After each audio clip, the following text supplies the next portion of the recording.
السلام عليكم أصدقائي، معكم أيوب في فيديو جديد. أتمنى أن تكونوا بصحة جيدة.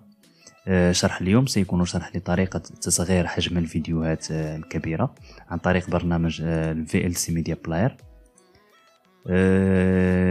هناك العديد من الأشخاص الذين لديهم انترنت ضعيفة، لذلك لا يمكنهم أو يصعب تحميل فيديوهات ذات حجم كبير على اليوتيوب أو مواقع السوشيال ميديا. وبهذا البرنامج أصدقائي سنتمكن من تصغير حجم الفيديوهات بطريقة سهلة جدا. أولا سأترك لكم رابط تحميل برنامج VLC Media Player في الوصف في أسفل الفيديو. من تحميله من الموقع الرسمي له. أولا سندخل لبرنامج VLC، ثم نذهب إلى ميديا، ثم نضغط على Convert or Save. نضغط هنا على زر Add، ثم نختار الفيديو الذي نريد أن نقوم بتصغير حجمه، وهذا، ثم Open، ثم نضغط على Convert or Save، ثم نذهب إلى بروفايل ونختار الخيار الأول، ثم نذهب إلى Destination File ونختار مكان الذي سيوضع فيه الفيديو المصغر، ثم Save، ثم نضغط على Start.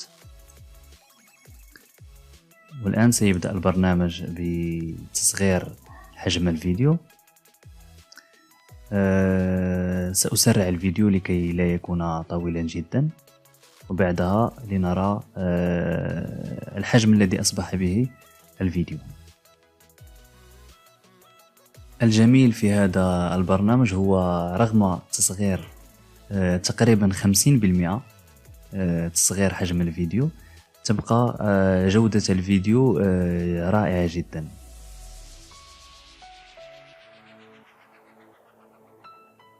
والآن بعد ذلك اكتمل تصغير الفيديو. لنرى كم أصبح حجم الفيديو بعد التصغير. الآن لنغلق برنامج VLC.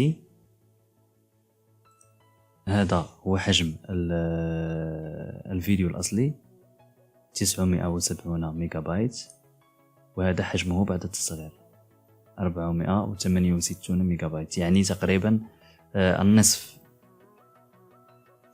هذا هو الفيديو الأصلي.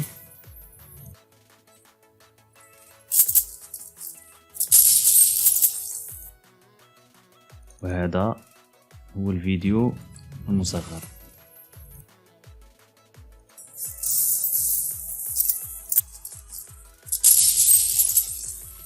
كما رأيتم أصدقائي، يبقى الفيديو بجودة عالية رغم تصغير حجمه. وبهذا نكون أصدقائي قد انتهينا من شرح اليوم. إذا استفدتم من الفيديو وأعجبكم لا تنسوا دعمنا بلايك وسبسكرايب وتفعيل خاصية الجرس ليصلكم جديدنا، وربما وضع تعليق تحفيزي لنستمر في تقديم وطرح مواضيع جديدة ومفيدة. وإلى اللقاء في فيديو قادم إن شاء الله.